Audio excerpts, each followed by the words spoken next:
오늘 함께 하실 성경은 로마서 6장 8절에서 11절입니다. 교독하겠습니다. 만일 우리가 그리스도와 함께 죽었으면 또한 그와 함께 살 줄을 믿노니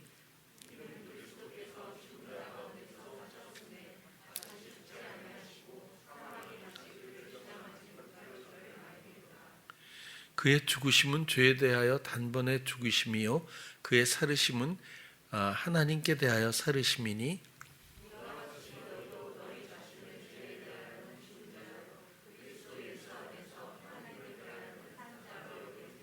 아멘. 오늘도 로마서의 6장 8절부터 11절의 내용을 가지고 그리스도 생명, 그리스도의 생명이라는 제목으로 함께 나누려고 합니다. 8절 만일 우리가 그리스도와 함께 죽었으면 또한 그와 함께 살 줄을 믿노니. 아마 복음에서 가장 중요한 의미를 담고 있는 구절이라고 또 그런 내용이라고도 생각을 합니다. 가장 중요한 원리겠죠.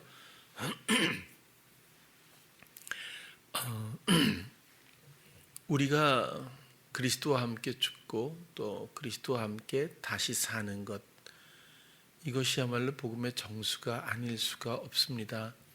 그럼에도 불구하고 우리는 아직도 나의 삶을 청산하지 못하거나 않고 또 관대하게 간과하면서조차 예수를 믿고 또 혹은 온전히 구원을 얻었다라고 생각할 수도 있죠.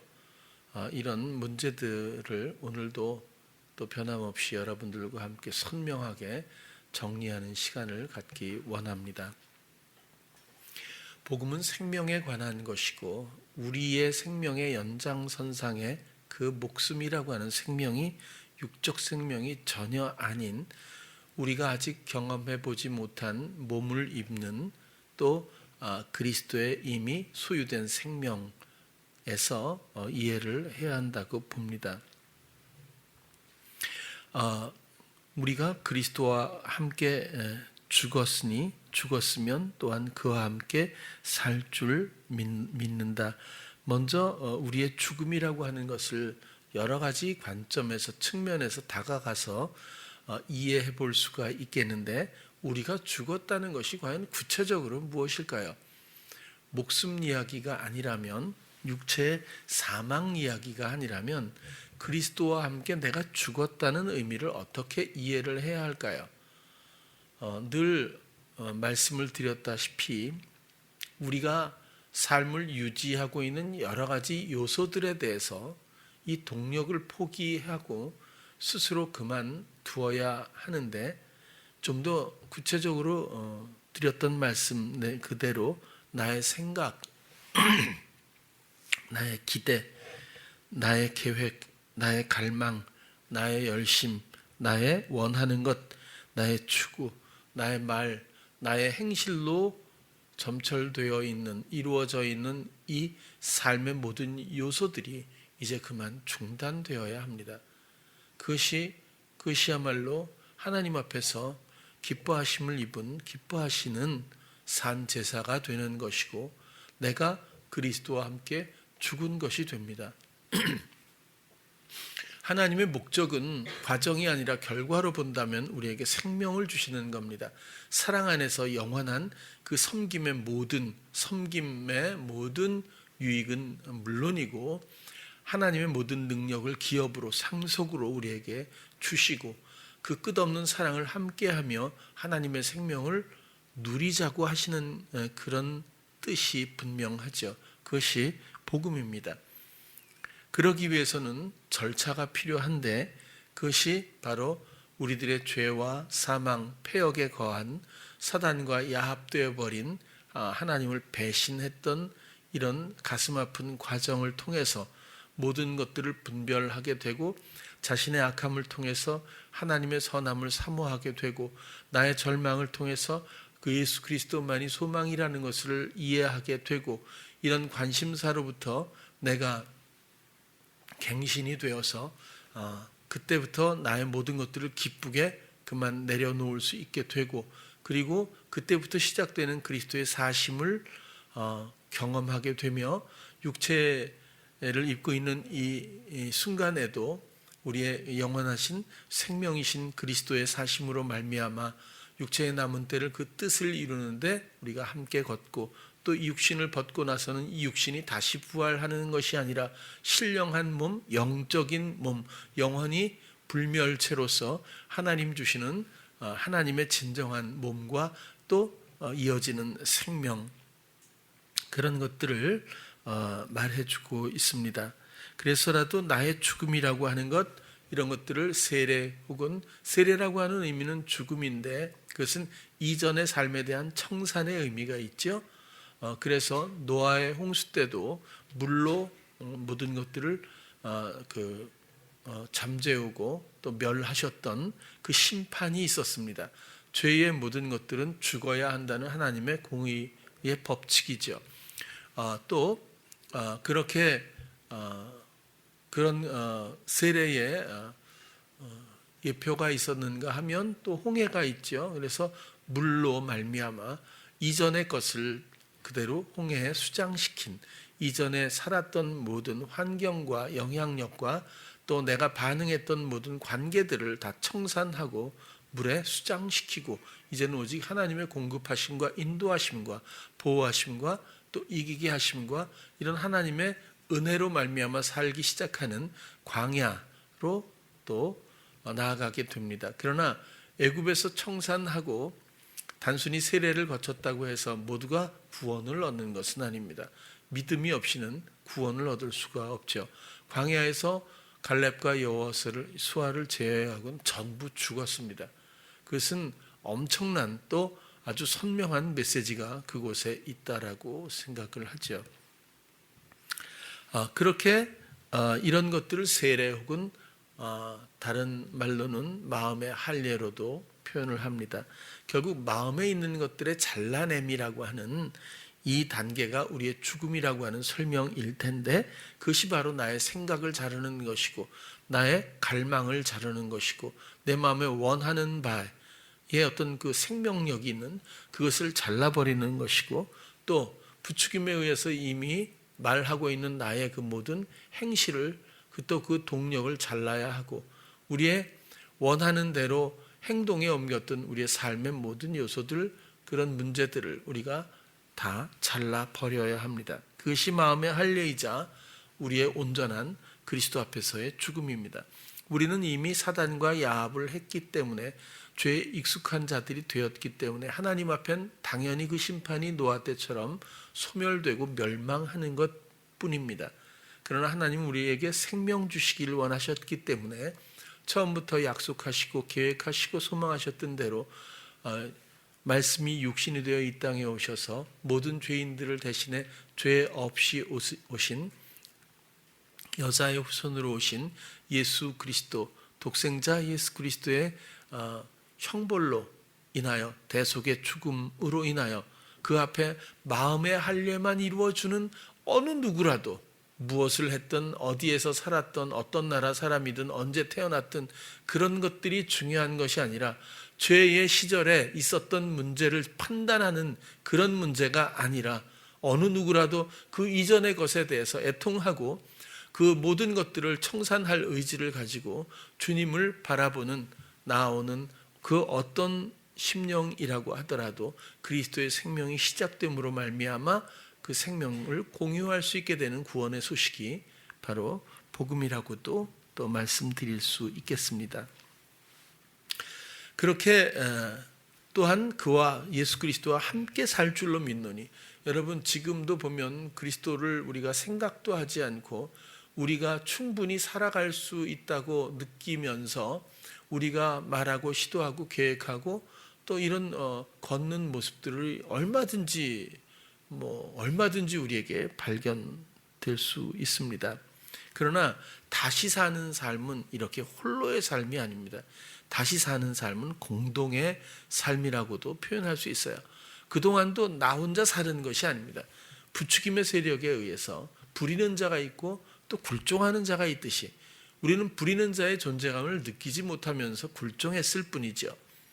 그래서 우리가 이 굴종에서 벗어나게 된다면, 우리의 마음의 할례 이후라면 하나님 기뻐하시는 산제사가 이루어지고 난 다음에는 그리스도의 사심이 있는데, 그것은 그분은 우리 앞에 선명하게 존재감을 드러내시고 우리를 사랑하시고 우리를 높이시고 우리를 깨끗게 하시고 우리를 영화롭게 하시며 그분의 모든 유익한 그분의 능력, 지식과 지혜뿐만 아니라 모든 은사와 은혜들을 우리를 통해서 표현하심으로 말미암아 우리의 존재감을 선명케 해주십니다. 그래서 이제는 그리스도와 함께 산다는 것은 공동의 삶이라고도 표현할 수 있겠죠. 예수님의 생각, 이제는 예수님의 계획, 예수님의 원하시는 것, 예수님이 추구하시고 말하고 행하게 하시는 모든 그분의 뜻에 우리가 온전히 부합할 때에 내가 없지만 사실은 더 빛나게 내가 그리스도로 말미암아 투영되어 세상에 존재감을 나타나게 되리라고 생각합니다. 우리가 세상에서 가장 중요한 것이 무엇입니까? 라고 말을 했을 때 너무너무 중요한 문제들이 많다고 봅니다. 우선되어져야 할 그런 문제들이 많이 있겠죠. 그럼에도 불구하고 저는 아이들을 양육하는 것만큼 중요한 게 있을까 싶어요. 아이들을 양육하는 것만큼 중요한 일도 뭐 있겠죠. 그렇지만 아이들을 우리가 주님의 뜻 안에서 양육하는 것보다 더 소중한 것이 무엇이 있을까, 이렇게 생각을 하게 됩니다. 왜냐하면 하나님은 사람을 통해서 사람을 살리시기 원하고 또 누군가 그 일을 감당해 주기를 원하시기 때문에 우리는 너무 소중한, 너무 거룩한 그런 직임을 부여받은 사람들입니다. 성도들은 모두 그렇죠. 그럼에도 불구하고 우리들은 이미 죄성들이 중독적으로 남아 있어서 우리가 우리 자신조차, 우리 마음조차 마음대로 하지 못합니다. 그러나 우리 아이들은 그렇지 않을 수 있죠. 에녹처럼 모두가 주님의 친구로서 동행하게 할 수 있고 세상에 물들기 이전에 주님의 지혜를 가지고 갑옷을 입힐 수 있다고도 생각을 해봅니다. 그럼에도 불구하고 우리 엄마 아빠들이 아이들을 키울 때 부디 산제사를 드리기 전에 자기 자신의 자아적 생각과 기대감과 원함과 또 그런 열심을 가지고 추구하지 않기를 바랍니다. 이것은 주님 없이 하는 모든 일들은 주님 뜻에서 반드시 어김없이 다 빗나가게 되어 있습니다. 그 자체가 죄니까요. 그러면은 부모는 그렇지 않아도 훌륭한 그리스도인이 되게 하기 위해서 가르쳤다고 해도 결과는 결코 그렇게 나올 수가 없답니다. 이미 오염되어 있기 때문이죠. 뭐 언젠가는 스스로 산제사를 드리고 또 변화된 모습을 보여줄 수는 있겠지만 처음부터 에녹처럼 그렇게 순결하게 주님의 신부로 맺어주기는 어렵다라는 말씀을 드릴 수밖에 없습니다. 그러나 그것을 또 잘못했다 이렇게 생각하시면 그 자체가 사단의 대사지요. 그렇게 생각하실 필요는 없어요. 우리는 어떤 상황이 문제가 아니라 어떤 상황에서도 주님께 관심을 갖고 의뢰할 때마다 여지없이 반전시키시고 또 있던 실패조차도 또 다른 명명할 수 없는 성공으로 하나님은 모든 것들을 만드시기에 부족함이 없으신 분이고 즐겨하시는 분이라고도 생각이 들어요.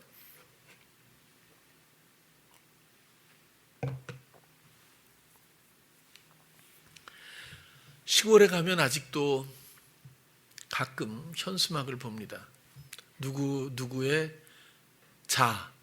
누가 이번에 연세대학교를 합격했다, 이렇게 서울대 합격했다, 아니면 무슨 이렇게 사법고시에 합격, 이런 거 시골 다니다 보면 그런 게 현수막에 걸렸어요. 그 전에는 더 많았는데 요즘엔 그래도 좀 줄어든 느낌이에요. 서울이나 시골이나 요즘엔 교통이 너무 좋고 또 일부 이게 많이 이제는 왕래가 되고 그래서 옛날에는 서울 사람 이러면 굉장히 이렇게 대단하게 생각하는 시절이 있었어요.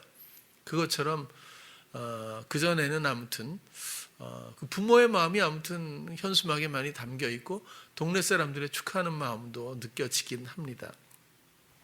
그런데 우리나라는 아시다시피 전쟁이 끝난 지 얼마 안 되고 최빈국에서부터 시작되었잖아요. 아무것도 없었잖아요. 뭐 정말 있는 게 없었습니다. 그런 가운데서 아이들을 교육시켜서 성공시키기 위해서 학부모들이, 우리 부모님들이 많이 애를 썼죠. 그래서라도 교육열이 굉장히 뛰어난 그런 나라 중에 하나라고들 하는데, 어쨌거나 부모님의 마음은 하나일 거예요. 순수하게 자식이 잘 돼서 성공해서 잘 살기를 바라는 거겠죠. 그런데 이런 것들이 획일적으로 학력이라든지 좋은 학교 뭐 이런 거죠. 혹은 좋은 직업, 이렇게 사회에서 영향력이 있거나 또 인정받는 그 어떤 방향성을 가지고 마치 질주하는 느낌이 들어요.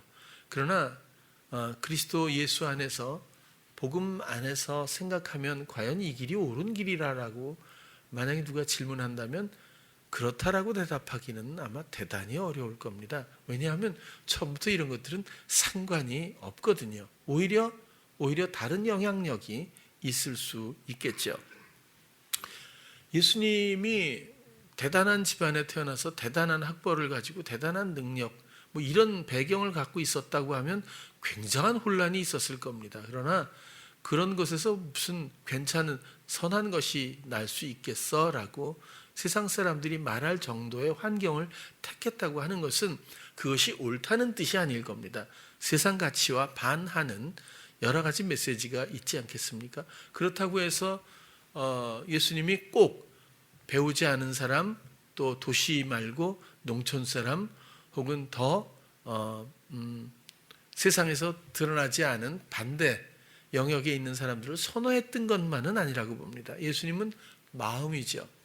그 대신에 그렇게 뭐 어부들 이러지만 뭐 그 당시 그렇게 어부가 좀 뭐라고 할까, 아주 열악한 환경에 있었던 사람들만은 아니라고 생각돼요.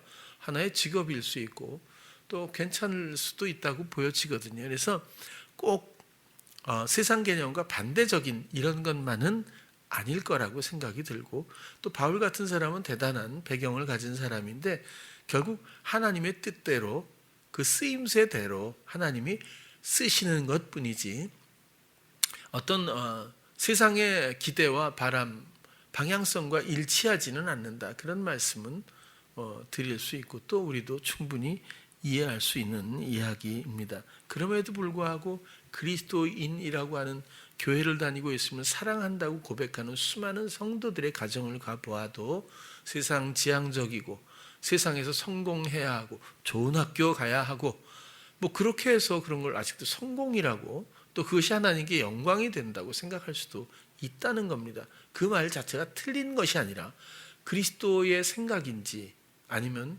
아빠, 엄마의 기대에서 부응하는 세상의 속삭임으로부터 받은 가치관인지는 분별해야 하지 않을까 싶어요. 왜 좋은 학교 가는 것이 나쁘겠어요? 사회에서 좋게 되는 것이 왜 나쁜 일이겠어요? 하나님의 일이면 그보다 더 좋을 수는 없겠죠. 그러나 단순히 부모의 본능적인 기대감에서 출발했다면 대단히 위험할 수 있고 혹은 알맹이가 없을 수 있지 않겠느냐는 거예요. 이 모든 불균형을 언젠가 바로잡아야 할 텐데 그때는 너무 버거운 일이 될 수 있습니다.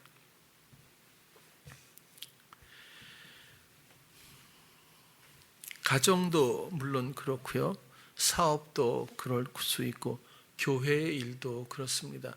사람이 많이 모이는 것이 왜 나쁠 수 있겠어요? 많은 사람들이 예수님을 듣고 또 복음을 들을 수 있는 환경과 함께 도모할 수 있는 이런 환경에 사람들이 모인다는 자체가, 그 자체가 왜 나쁜 일이겠어요?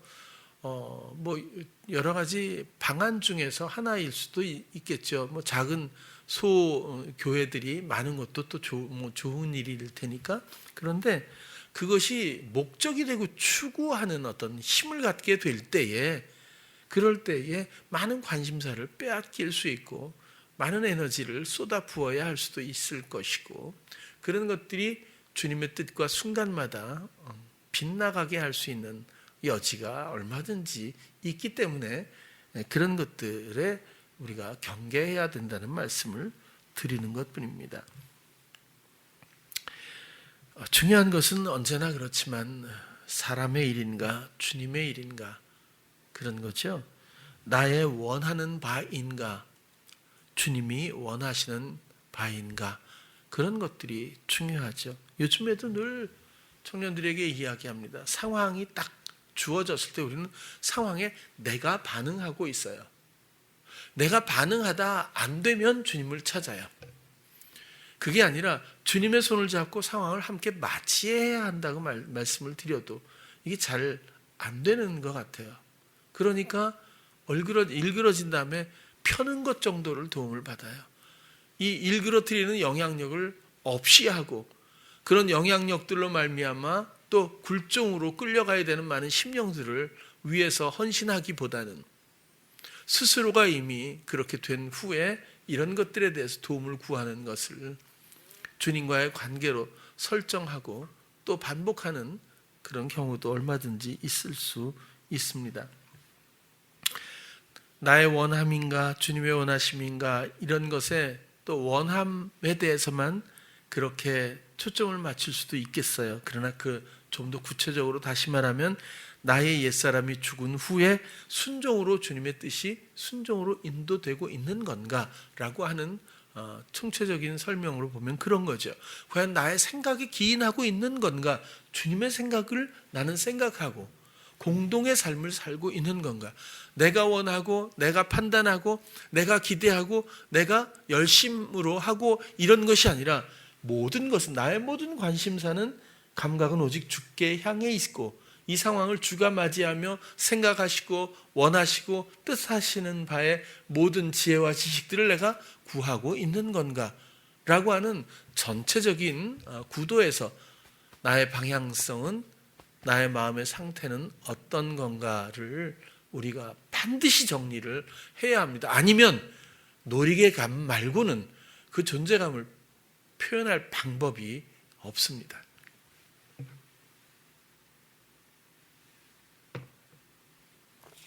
구절도 같은 내용이지요. 이는 그리스도께서 죽은 자 가운데서 사셨음에 다시 죽지 아니하시고 사망이 그를 주장하지 못할 줄을 알미로라.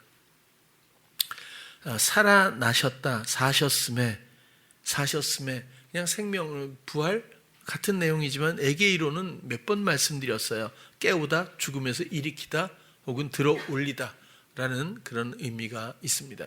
들어 올리다 하면 노뱀이 생각나죠. 노뱀을 만들어서 장대에 달아서 들어 올린 것은 당연히 십자가의 유형입니다.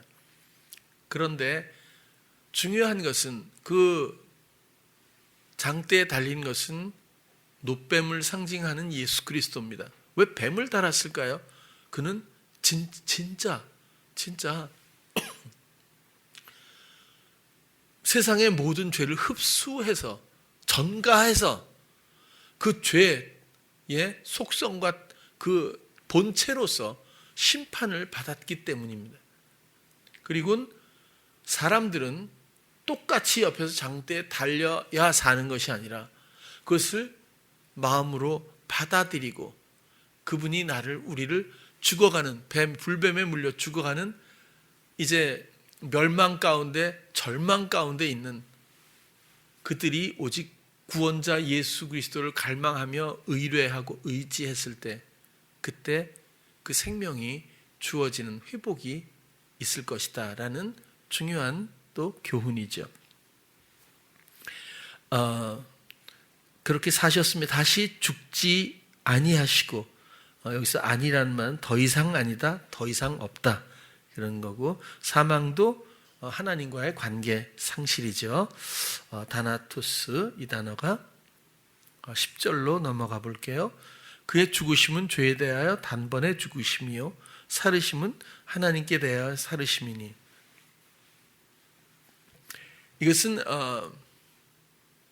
대하여라고 하는 표현이 상대감을 갖게 하잖아요. 그런데 사실은 죄에 의하고 또 죄 때문이고, 그죠? 그래서 하나님께 상대적으로 사는 것이 아니라 하나님의 생명을 부여받는 이런 관계성 가운데서 생명을 얻게 되는 거죠.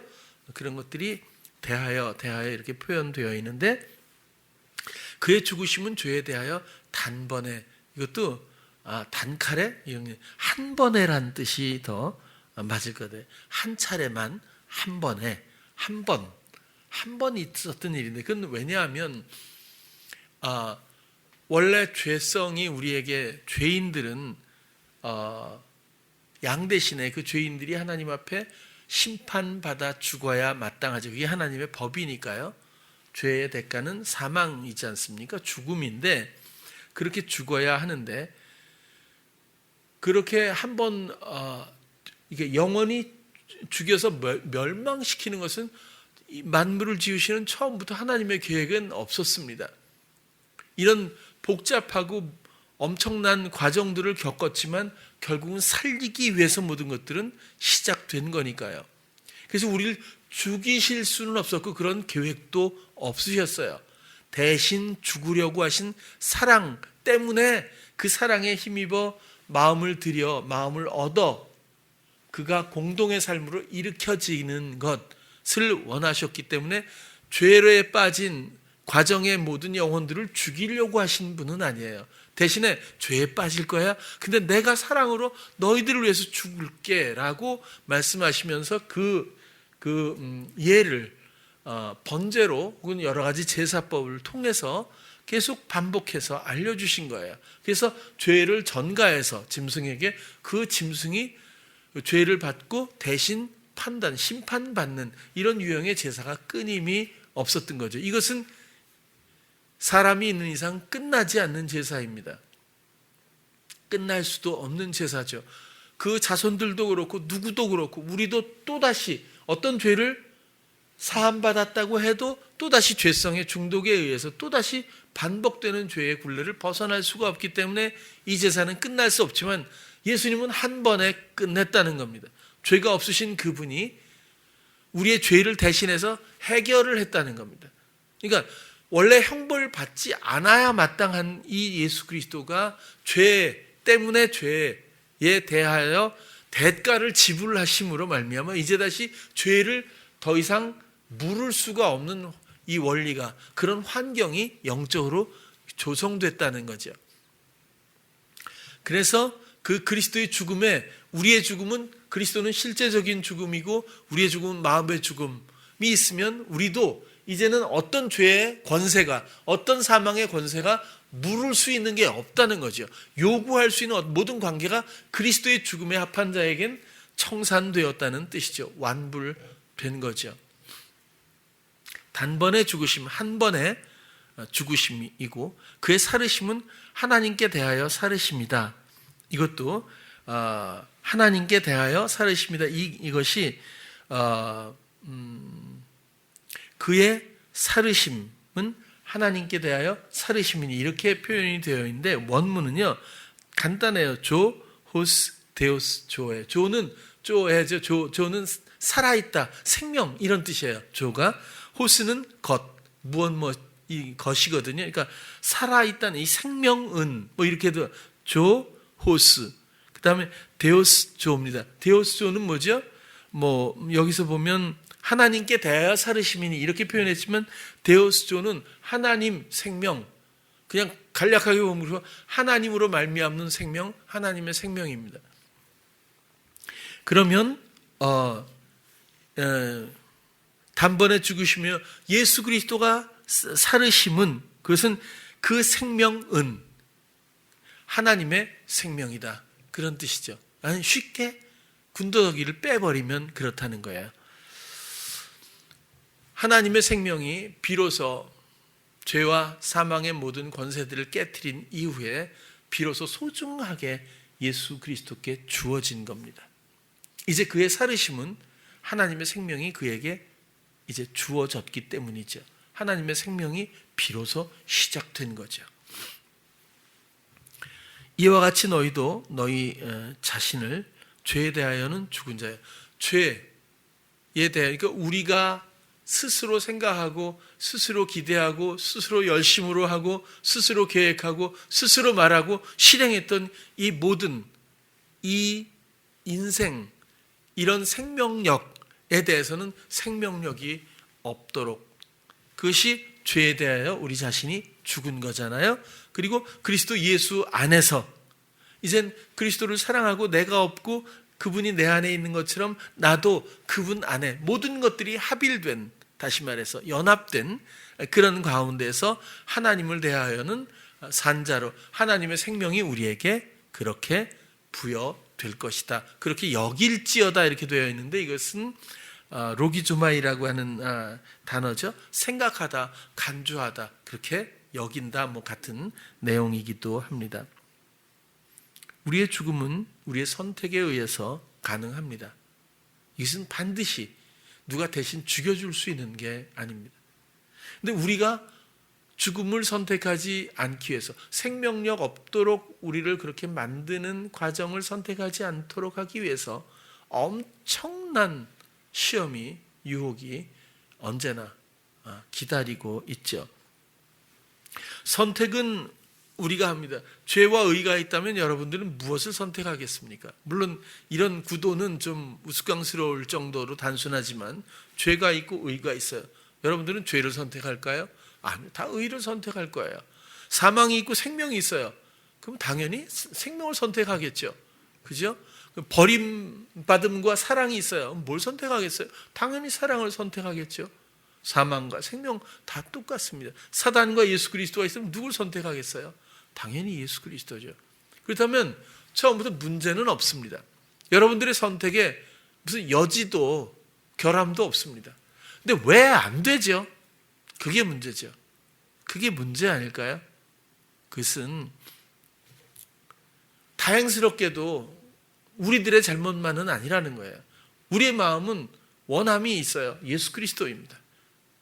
예수 그리스도를 만나고 예수 그리스도를 알고 그 사랑을 맛보고 그 은혜를 맛본 사람이 어떻게 예수 그리스도를 거부할 수 있겠어요? 그런데 사단이라고 하는 원리는 우리들을 그냥 놔두지를 않습니다.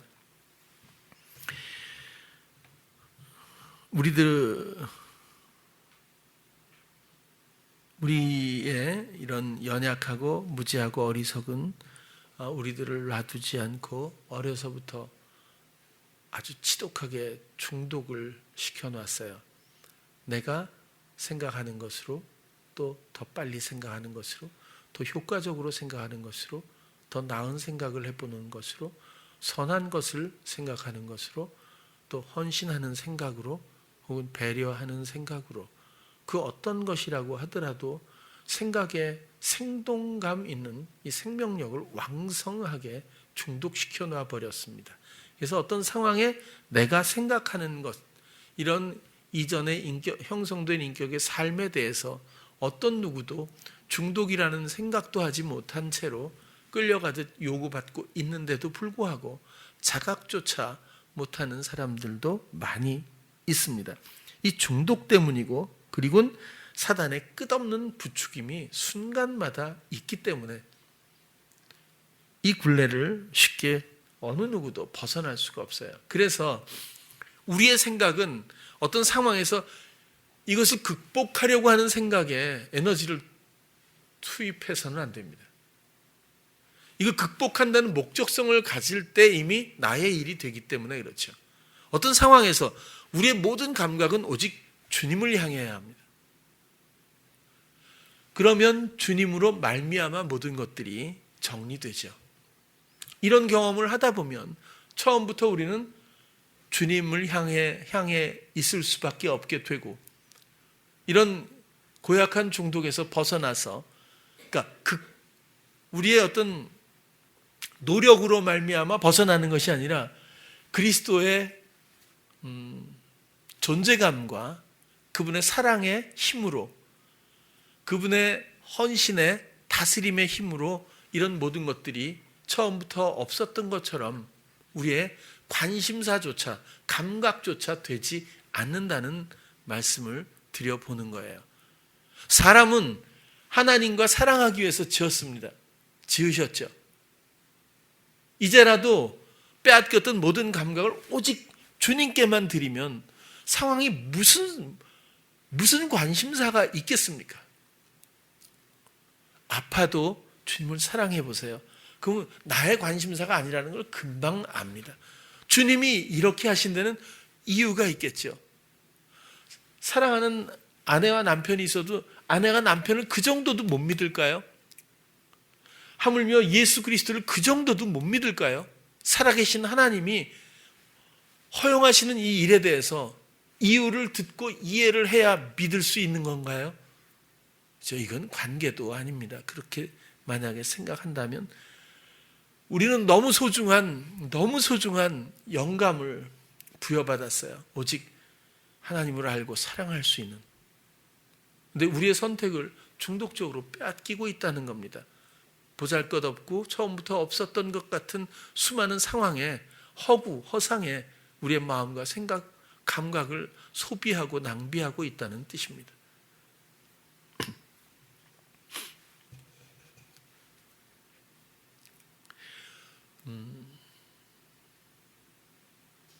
예를 들어서 뭐 예가 될까요? 뭐 안 펴본 사람이 많으니까 담배가 옛날에는 이 교회에서 굉장히 중요한 주제였습니다. 그래서 담배 피우면 믿음이 약한 거죠. 담배를 끊으면 믿음이 이제 성도에 입문하게 되는데 어쨌거나 요즘에는 뭐 이해가 안 될 것 같아요. 근데 담배를 못 끊고 교회를 나온다는 게 굉장히 불안하거든요. 그리고 또 냄새도 나고 그러니까 뭐 별 방법을 다 강구를 해서 아무튼 안 들켜야 되고 뭐. 근데 보통 보면 끊게 해주세요 이렇게 가잖아요. 그렇죠? 끊게 해주세요 이럴 수 있거든요.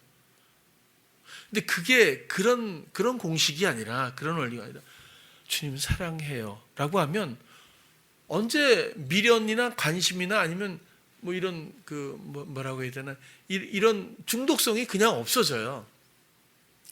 처음 아예 관심이 없어지는 거죠. 아마 그런 경험을 한 사람들이 그 전에 많이 있었을 거예요. 저는 지금 원리를 말씀드리려고 하는 거예요. 원리를. 어떤 것이 문제라고 생각하는 순간 그건 분명히 답을 풀어야 한다고, 이걸 풀어야 한다는 어떤 묶임으로 시작된다는 얘기예요. 근데 원래 그런 것이 아니라 주님께 모든 영감을 집중하면 감각을 주님으로 말미암는 것이 전부일 뿐이고 그것이 실상이며 그리고 나머지의 허상들은 목적성을 잃습니다. 영향력이 안 된다는 뜻이죠. 그냥 간단한 원리로 보면 그렇게 설명을 드릴 수도 있을 것 같아요. 그런데 어쨌거나 더 중요한 것은 처음부터 이 담배는 주제가 아니라는 거죠. 이 상황의 어떤 문제들은 주제가 처음부터 원래는 아니라는 거죠. 단지 매개체일 뿐이에요. 주제는 언제나 주님뿐이죠. 그리고 주님의 뜻대로일 뿐입니다. 문제는 우리가 순간마다 주님에 대해서 생각도 관심도 잘 못 갖는 데에 있다고 봐요. 그것도 물론 다 속임이고 부추김이고 중독에 의한 것이긴 하지만 정말 이 무관심은 하나님의 사랑 앞에서 그리스도의 진실 앞에서 너무너무 힘든 문제입니다. 게으름으로도 표현할 수 있기 때문에 그렇거든요. 그래서 늘 이야기하죠. 진실 앞에 진실을 하자고. 성경에도 피리를 불어도 그쵸? 춤추지 않고 곡을 해도 물어주지 않고 그리스도의 혼례잔치, 예수 그리스도의 십자가의 죽으심에 대해서 세상의 모든 영혼들이 얼마나 무관심한지, 하나님의 그 사랑 앞에 얼마나 관심이 없는지에 대해서 표현을 해주고 있죠. 우리도 못지않아요. 너무너무 모든 상황 가운데서 내 생각만 여전하죠. 내가 옳다고 생각하고 내가 해야 한다고 생각하고 하는 그 반응적인 중독성, 그 형성된 인격을 아직도 놓지 못할 때가 너무 많은 것 같습니다. 고린도전서 15장 한번 보겠습니다. 죽은 자의 부활도 이와 같으니 썩을 것으로 심고 썩지 아니할 것으로 다시 살며 우리의 이 지금 육신을 주도하고 있는 마음에 원하는 바를 실행하고 반응하는 이 생명력을 심으면 썩습니다. 죽인다는 뜻이죠. 생명력이 없도록 죽여버리면 거기서부터 새로운 생명이 싹트고 또 다시 주어지기 시작하겠죠. 썩을 것으로 심고 썩지 아니할 것으로 다시 살며 진정한 생명이 주어지고, 그 다음에 욕된 것으로, 이 욕되다 이 말도 부활도 썩을 것은 몰락, 부패, 멸망 이런 뜻이고요. 썩지 아니할 것은 영원한 존재, 불멸 그런 뜻이고, 다시 살며 이것도 에게이로입니다. 부활, 깨우다, 일어나다, 들어올리다 그런 거고, 다시 살며 그런 뜻이에요. 또 43절에 보면 욕된 것, 이 뜻은 망신, 수치, 부도덕 이렇게 표현이 되어 있고요. 영광스럽다 이 말은 독사라고 하는 단어인데요.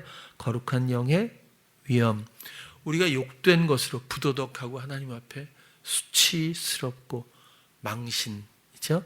그건 몸이 망했다는 건가요? 망신, 욕된 것으로 심고 그것을 투자해서 영광스러운 것으로 다시 살며, 약한 것으로 심고, 약하다고 날 강하게 해주세요 라고 이전의 것을 보완하려고 기도하는 것이 아니라 약한 것을 죽여서 그리스도께 모든 것들을 의뢰하고 그리스도를 바라면 그리스도의 강함으로 우리가 다시 살고, 육의 몸으로 심고 이 육신의 육신적인 것들을 심고 신령한 몸으로 다시 사나니 육의 몸이 있은즉 신령한 몸이 있느니라. 신령하다 이 말은 푸니마티코스라고 하는 단어, 영적이고 육체적이지 않은 거듭난 그런 것들. 그래서 이 원리는 뭐죠? 고린도전서 15장의 이 원리는 무언가 심고 다시 나야 한다, 살아나야 한다 그런 것 아닙니까? 욕된 것을 심고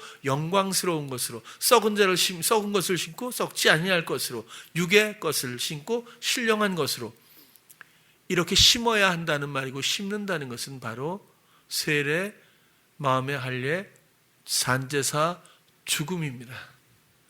이 절차가 없이는 하나님의 모든 영광과 생명을 누릴 방법이, 과정이 없습니다. 나 자신의 죽음에 대한 기쁨이 있기를 바랍니다. 소망이 넘치기를 바라고, 그것이 생명으로 가는 나의 좁은 길이자 문이라고도 생각해 보길 바라요. 우리의 생각을 죽여서 예수 그리스도의 생각을 공유하고, 우리의 원함을 죽여서 예수 그리스도의 원함을 보고, 우리의 열심을 죽여 그리스도의 성실을 받고, 우리의 말과 행실을 죽여서 예수 그리스도의 뜻과 그 행하심을 우리가 함께 해야 할 줄로 믿습니다. 우리를 심어 썩게 해야, 그래야 이 모든 것들이 시작됩니다. 망신이고 수치스럽고 하나님 앞에 부도덕한 나의 중독적 삶을 이제 그만 청산하고, 그리고는 그리스도의 생명으로 나아가기를 정말 축복합니다. 이 모든 것으로부터, 나의 죽음, 나의 선택으로부터 생명이 시작됩니다. 그리스도의 생명이 이때부터 우리에게 펼쳐지죠. 그것이 복음이고 하나님의 나라입니다. 이런 기쁨의 죽음과 그리스도의 사심이 충만한 우리 사랑하는 찬양교회 성도님들 모두 되시기를 축원합니다. 기도하겠습니다.